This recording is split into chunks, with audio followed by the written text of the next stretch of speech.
Welcome to Okaloosa Eye on Crime. This is a 30-minute opportunity for you to help boost public safety and maybe even earn yourself a cash reward by doing the right thing. That's right, and in this month's episode we have a couple cold cases involving young women that law enforcement would love to have heat up. And we also have a special tribute to two of the best school resource officers that is in the country, and they just happen to be part of the Okaloosa County Sheriff's Office team. And we're going to start with one of those cold cases. It's been 15 years since the death of Michelle Shelley Metters, and the Okaloosa County Sheriff's Office is still asking for information which might help solve the case. Now, 15-year-old Shelley Metters was one of three girls standing on the eastbound sidewalk of U.S. Highway 98 there in Destin by Big Kahuna's on the evening of August 10th. Back in 2002, a vehicle struck two of the girls as they stood on the sidewalk, then continued eastbound without stopping. Now, Shelley Metters actually died from her injuries, and of course the family that's been grieving for 15 years. Anyone with information, it's hard to believe somebody out there doesn't know something about this case. So if you have any information, you can remain anonymous, 863-TIPS. Next up, the Okaloosa County Sheriff's Office is trying to identify two unidentified individuals who stole credit cards, cash, and medications from a resident at the Superior Residences on State Road 20 in Niceville. The credit cards were later used to purchase gift cards from the Walmart in Niceville. The subjects were seen getting into a silver Chevy Impala with tinted windows and had a tinted license plate cover and a dent on the hood. There's some clues for you if you might know who that could be. And next up, the Walton County Sheriff's Office is trying to identify these two men that used a stolen credit card at a location in Defuniak Springs and in Opp, Alabama, back on July 3rd. Now, the card was stolen during a business burglary reported in Santa Rosa Beach earlier that day. They were seen driving a dark gray four-door car, possibly a 2007 Honda Civic. If you know who they are, you can give us a call. Next up, theft of auto parts. On July 19th, the Walton County Sheriff's Office responded to a theft call at Paxton Auto Parts on Highway 331 North in Laurel Hill. The victim told deputies a truck pulled into the business at around 3:20 in the morning, and individuals were seen on surveillance video stealing items from the store. A male and a female can be seen exiting the vehicle and loading boxes of parts waiting to be picked up. The vehicle they were driving is described as a white two-door truck with black wheels, a black grille, and a black bumper. And the Okaloosa County Sheriff's Office is hoping someone might recognize this pair of vehicle burglars. Back on July 18th at about 4 a.m., these two were seen on video burglarizing a vehicle on Hagen Court in Niceville. There were also several other vehicle burglaries in the area that were reported around the same time. Anybody with information, you can contact Emerald Coast Crime Stoppers. We also want to remind folks that this is unfortunately a very common occurrence, and we see it almost every single day. Lock your vehicles. Most of the times these thieves are out pulling on handles, and if they pull on yours and it's locked, they're probably going to keep moving on. So lock your car doors. I remember one year we were looking at the statistics. It was like 85% of all our car burglaries were to unlocked cars. So easy way to protect yourself, lock the door. Next up, no photos on this one, but the Fort Walton Beach Police Department responded to an attempted robbery that took place in the parking lot of the Tom Thumb on Beale Parkway around 5:30 a.m. the morning of July 12th. The victim says a white male about 5'9" and with a very stocky build displayed a knife and demanded the victim give him his money. The suspect at the time was wearing blue jeans, a blue-gray shirt, and he had a dark bandana covering his face. The victim wasn't injured, but if you have any information on that one, contact Crime Stoppers. And the Fort Walton Beach Police Department is also trying to identify this man. During the early morning hours on July 26th, he threw a large brick through the front glass of Plus Skate Shop there on Miracle Strip Parkway and stole 6 skateboard decks. He initially was seen wearing a white shirt, white plaid shorts, tall white socks, and dark high-top shoes. But during the burglary, he's actually seen wearing a dark cloth over his head, a long-sleeve red plaid shirt with the same white plaid shorts. So anybody recognize him can contact Emerald Coast Crime Stoppers, 100% anonymous. And we talked about the Shelley Metters cold case. Here's another one involving a young lady. Christy Rogers has been missing ever since she had returned home from her boyfriend's house. That took place around 5:30 in the morning on Saturday, August 2nd, 1997. At the time of her disappearance, she was 16 and living with her mother by the overpass over on Walnut Street in Crestview. Extensive searches by local investigators turned up nothing. The only evidence found was Christy's clothing and a key ring that were located behind the old Winn-Dixie in Crestview. Although this is 20 years old, investigators are still hopeful someone can provide some information about what happened to Christy Rogers. That's right, and just remember, these and other cases are available at our website. Go to emeraldcoastcrimestoppers.com and scroll through those, see if you recognize any of those folks. Could get a cash reward of up to $3,000. Now, August is back to school month in Okaloosa County, and we want to remind everyone to please slow down in school zones and keep an eye out for students who are walking, biking, or riding the bus. Texting and driving or texting and walking can be deadly combinations, so drivers and pedestrians need to put down those phones. And speaking of going back to school, the Okaloosa County Sheriff's Office school resource officers were recently refreshing all their training skills for protecting their students, teachers, and administrators. Niceville High SRO D'Amica McClendon and Destin Elementary SRO Sonia Shepard were recently celebrated as hometown heroes at Harbor Walk Village's Red, White, and Blue celebration, and that's because both recently earned impressive awards. And we want to focus on their achievements this month. Deputy McClendon was named the Florida School Resource Officer of the Year. Once a Niceville Eagle, always a Niceville Eagle. Just ask Niceville High School Resource Officer Deputy D'Amica McClendon. You know, they always say if you love it, it doesn't feel like a job, and that's how I feel every time I come into work. I have a connection with these kids. I have the same pride they do for their school and their community here. She still walks the halls at her alma mater, but now she's here not to get a high school diploma or excel on the girls' basketball team, but to protect this campus, coach girls' basketball, and impact more than 2,000 lives in a powerful way. This isn't a job, this is family. This is a calling. I think a big positive for her, because it's also a positive for me and then two of our assistant principals, is that we attended this school. So D'Amica's a Niceville Eagle, like I'm a Niceville Eagle, class of '90. And so when you take ownership in, you know, I want this school to be to mean and do everything for these kids that it did for me. And I know she and we've had, you know, private conversations about, you know, back when you were here, when I was here. And so it means so much to her that her school, her alma mater is, you know, everything that it can be and the safest place it can be for our kids. Okay. Deputy McClendon went on from the Niceville class of 2001 to get a bachelor's degree in criminal justice and is now set to begin on a master's degree. Her desire to continue absorbing and sharing valuable information that benefits her students and community speaks to the highest levels of dedication. I mean, I'm here to make a difference with these kids, and the fact that I see that I make a difference, it keeps me going. So if you hear me yell out, press break, you know what to do, get in it. Remember, opposite post, cuts to the middle. And then there's the basketball arena, where she was once a standout player and now is a standout coach, teaching not just how to rebound and defend, but how to play the game with sportsmanship and character. For Deputy McClendon, protecting and serving on a school campus gives her an outlet to teach life skills that will resonate far beyond high school graduation.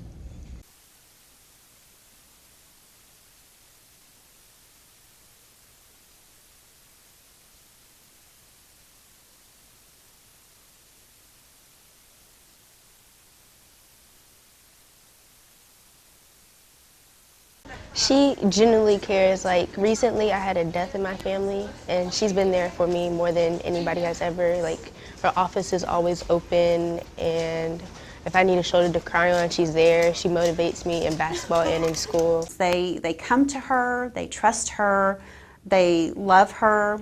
She's irreplaceable. She can't leave, ever. In fact, her rapport with students may be her most powerful attribute. It's coupled with the goal to not just protect, but to shape young lives for the better. She's constantly in education mode, outlining the dangers students face, from sexual predators to drugs, the available solutions to those problems, and the why behind law enforcement's mission. It's the most rewarding job. If it fills your heart, you talk to these kids and you see that you impact them. You see they listen to you. You see that they want to be better. And it just fills your heart. You know, it makes it more gratifying to be here and see them graduate and walk across that stage. It takes the right education, background, and mindset to be an effective school resource officer. But it takes passion and heart to be an exceptional one.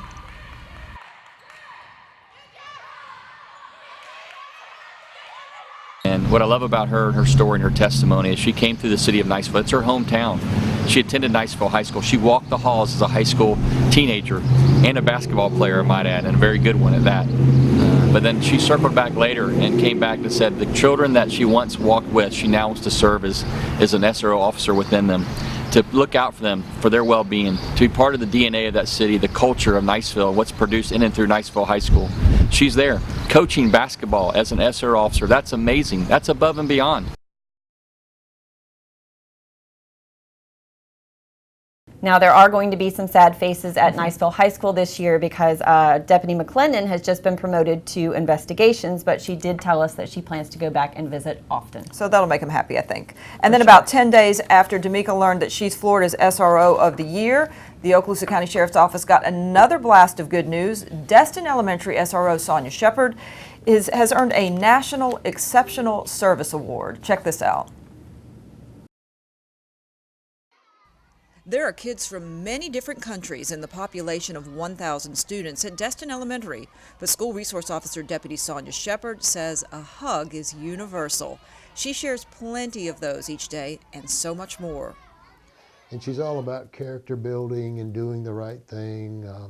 And it's just rewarding to see somebody so enthusiastic and committed to the mission as she is. Okay. Have you guys studied anatomy yet? I don't think she's the best. I know she's the best. See, but we didn't see those before, did we? You won't meet many elementary school SROs with a master's degree in counseling and psychology, but then you won't meet many SROs like Sonia Shepard, period. A former principal at a school for troubled kids and a deputy with 13 years experience, she has an extraordinary background and understanding for the task at hand. She's not just an impressive resume, though. She's a giver.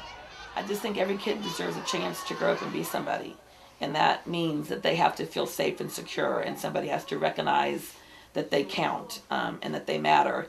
You know, and I've been blessed with the opportunity to have people educate me all my life in various components that have come to play in this job. And so to me, it's like, you know, I have people here who are willing to listen and to implement those things that will give these kids the best fighting chance they have. So there are no wasted teaching moments. No bullying, because it's not nice to bully and it can hurt other people's feelings. This little one's good character has earned her character coins, and she's been junior deputy for the day, two of many character building programs that Deputy Sonia, as they call her, oversees. Those are what are going to get you ahead in life, you know, not how fast you can run, not how great you can draw or pretty you can sing. It's about what kind of person you are. And that's a really important opportunity that I get here. But more importantly, it's about the cohesion of letting them know they're safe so they can shine while they're here, and that they feel comfortable with the people who wear this uniform. On the safety front, Deputy Sonia's built a team approach, educating students, teachers, and administrators on being aware of their surroundings and having a plan. Her dedication, her willingness to do whatever she needs to keep us safe, making sure the teachers are doing what they're supposed to be doing, the kids are doing what they're supposed to be doing, and keeping us all together. She's kind of like our glue that holds us together at the school. Being able to train the teachers on how to spot things and how to handle things in a way that's effective. It's like building a team of security around the school that wasn't there before. But when you're a totally committed elementary school SRO, you also have these amazing opportunities to have a long-term impact on students individually and collectively, to influence their lifelong attitudes towards the men and women who put on a badge each day. She says society in general ultimately benefits by the role SROs can play in shaping those attitudes in a very positive fashion at a young age, letting students know law enforcement officers are their friends, and that's what drives her. If there's ever a worse moment, the one that we never hope for, but if there ever is, that this kid or these families have to encounter, they feel trusting of law enforcement and will let us in to do our best job for them. It goes to a level of care and compassion for the lives she touches each day, her willingness to go above and beyond to serve and protect at her school, her background and expertise that has brought her to this point in her career. All that sets her apart in the eyes of her students, parents, teachers, and administrators. A lot of days she's the last one here. I mean, I typically leave around 5, and some days her car's still outside, and she's finishing up paperwork. She's making wellness calls to parents. She's following through on, so it's not just a, you know, the bell rings at 3 o'clock and I'm out of here kind of thing with her. A lot of days she's coming through here around 5 and say, well, I'm headed to an event at another high school. You know, they need extra support at a football game, and that's where she's headed. So it's not just about our school, it's about other schools, it's about community. To me, that's the most important things, those relationships that you get to build that are consistent, you know, and that you know that you've made an impact in somebody's life for the better. A huge congratulations to both of them. You know, that makes 5 state and national awards for the OCSO SRO program in the last 5 years, and I think everybody will agree that is pretty impressive. Very impressive. Now let's go down our first list of wanted individuals, and of course they're wanted as of today's taping date, which is August 7th, 2017. And as a reminder, if you have any information that leads to an arrest, you could earn a cash reward of up to $3,000. So let's start with a new face to the show, Reginald Dwayne Muse. He's 25 years old, and he's wanted for violation of probation for grand theft, burglary, and aggravated stalking. Eric Ray Weston was last known to be over in the Defuniak Springs area. He's 35 years old and he's wanted for failure to register as a sexual offender.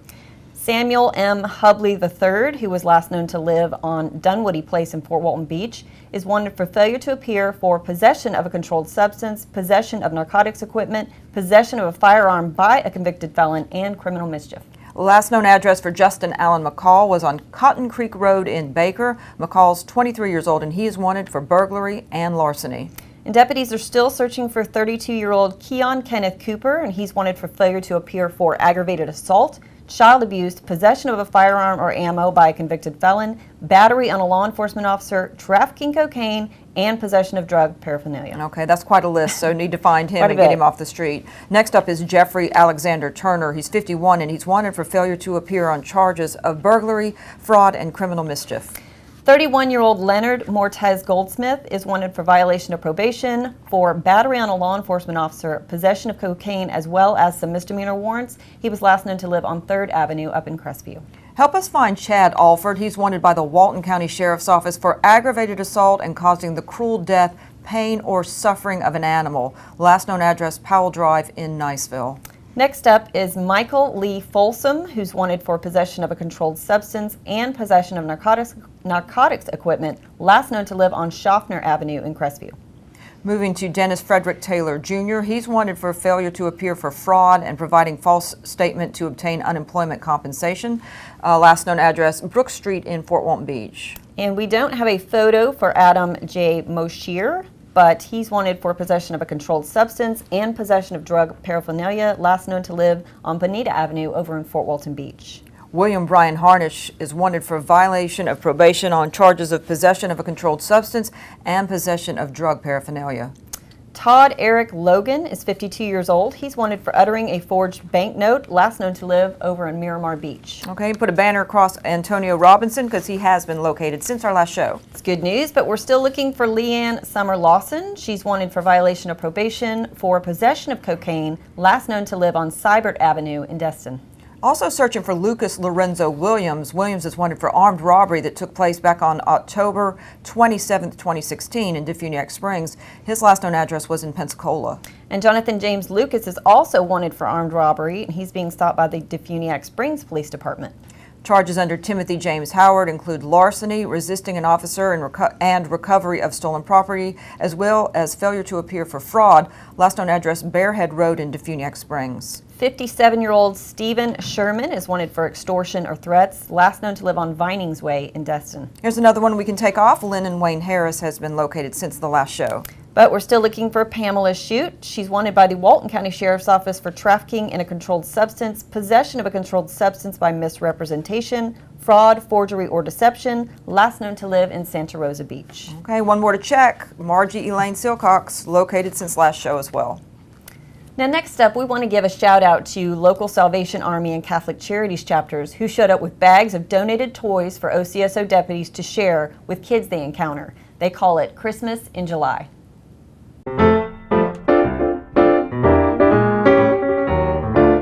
We started a program called Christmas in July. It's a program for Catholic Charities and Salvation Army. We get a lot of toys after Christmas, and we didn't feel right to just sit on those toys for another year, so we decided to do a project called Christmas in July, and this is the second time we're doing it. No, and then how did you decide that they would come to the sheriff's office? We just reach out to different agencies that support needy children in this area, and you guys do, so you were on our list. Yes, it is a partnership between Catholic Charities and the Salvation Army, and we just get together and we enjoy giving out to the community, especially the kids. We work with kids and we love it, so why not, spread some love to those kids during this time. And like Eva said, we don't have to wait until Christmas, but we have, something in July before they go back to school.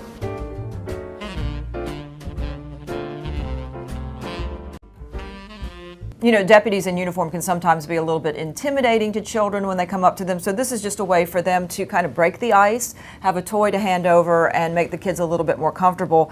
The Salvation Army and Catholic Charities are all about giving, and we just want to thank them and tell them how much we appreciate them, including us as part of this program.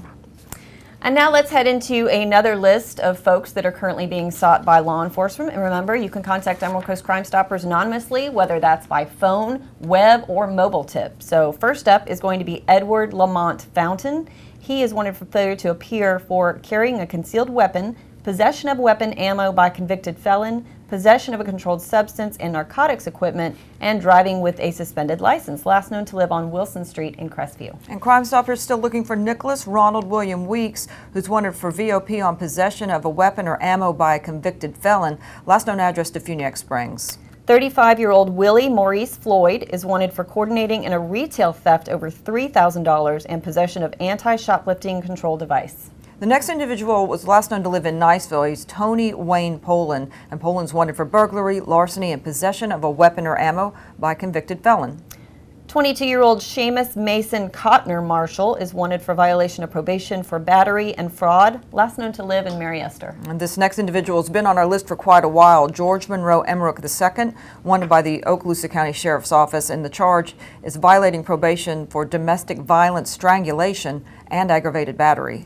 And Tamara Maria Acevedo, last known to live on Powell Drive in Niceville, she's wanted for failure to appear for possession of a controlled substance, possession of narcotics equipment, and fraud. And give us a call if you know where to find Ivan Baramov. Baramov's wanted by the Sheriff's Office in Okaloosa County for VOP on charges of grand theft, last known address Plew Avenue in Shalimar. And Fort Walton Beach Police are looking for 46-year-old David Brent Evans for credit card theft and fraudulent use of a credit card. Here's another one of those we would really like to see somebody call in on. It's Alexis Mondragon, 33 years old, wanted by the Okaloosa County Sheriff's Office for sexual battery, sexual offenses against a child, and lewd and lascivious molestation. His last known address was Spencer Drive in Fort Walton Beach. And Walton County deputies are looking for 29-year-old Brittany Linnell Sanders, and she's wanted for violation of probation for create, use, or possess counterfeit credit cards with intent to use counterfeit information. And moving to a case, Fort Walton Beach Police Department, this is Georgia Emily Murray, wanted for leaving the scene of a traffic crash with injuries and driving with a license that's been suspended or revoked. 22-year-old Joshua James Pickard, wanted by the Walton County Sheriff's Office for violation of probation for possession with intent to sell, manufacture, or deliver a controlled substance, possession of marijuana, and possession of paraphernalia. Take a look at Juan Ramon Marquez, wanted by the Fort Walton Beach PD for trafficking in stolen property. And Kenneth Edward Bunkley is wanted for failure to appear for 2 counts of fleeing or eluding police, last known to live in Santa Rosa Beach. Roderick James Rutterson Jr. is wanted for possession of synthetic narcotics within 1,000 feet of a school and failure to appear for traffic or driving with a license suspended or revoked, that is. His last known address, Mooney Road in Fort Walton Beach. And this one's been on the show for a while too. Mark Robert Fitzgerald, he's actually got active warrants out of Walton County and Okaloosa County for grand theft and contracting without a license. Edward Jade Stanley is wanted by the Walton County Sheriff's Office for failure to appear on multiple counts of uttering a forged instrument and grand theft. 30-year-old Charles Keith Wallace is wanted for possession of a controlled substance without a prescription. We're also looking for Everett Hairston. He's wanted by the Walton County Sheriff's Office for VOP on the original charge of grand theft auto. 51-year-old Eric Arsenault is wanted for violation of probation on the original charge of grand theft auto. And John Henry Bonner, take a look at him, wanted by the Fort Walton Beach Police Department. Bonner's charges are grand theft and violation of the Pawnbrokers Act, as well as non-payment of child support. And 34-year-old Daniel Wesley Arthur, he's a familiar face to the show. He's wanted for felony neglect of an elderly person or disabled adult without causing great bodily harm, possession of a controlled substance by misrepresentation, fraud, forgery, or deception, and theft. Quite a list there, and he's been a frequent flyer on the show. So anybody know where he is, give us a call. Next up is Samuel Edward Thomas III, wanted for violating probation on charges of providing false information to a pawnbroker, false imprisonment, and grand theft. 38-year-old Tiffany Michelle Bennett is wanted for violation of probation for possession of a controlled substance. And we're winding down now, getting to James Anthony Williams, wanted by the Walton County Sheriff's Office for violating probation on charges of possession of a controlled substance, possession of marijuana, and possession of drug paraphernalia. And last but certainly not least is Timothy Dwayne Hammonds. He's wanted for failure to appear for possession of cocaine and possession of narcotics equipment, last known to live out in Navarre. If you've been out on any of the local waterways, you've probably seen some of the units, the marine units of the Okaloosa County Sheriff's Office. In fact, they've had a presence on the water since 1994, so been around for a while. Currently, 3 Okaloosa County Sheriff's Office vessels on the water. That's right. We have a soft-sided patrol vessel that was purchased with state Homeland Security grant money. We have a 24-foot Cape Horn center console, and then there's a 22-foot Pathfinder center console used mainly for patrolling shallow areas where the larger vessels can't operate. This is extremely useful in the congested Crab Island and Destin Harbor areas, where of course boats and swimmers are often packed together in those shallow waters. So we're going to wrap up our show with a look at some Marine Unit night ops, and we want to thank you for joining us. Blue line.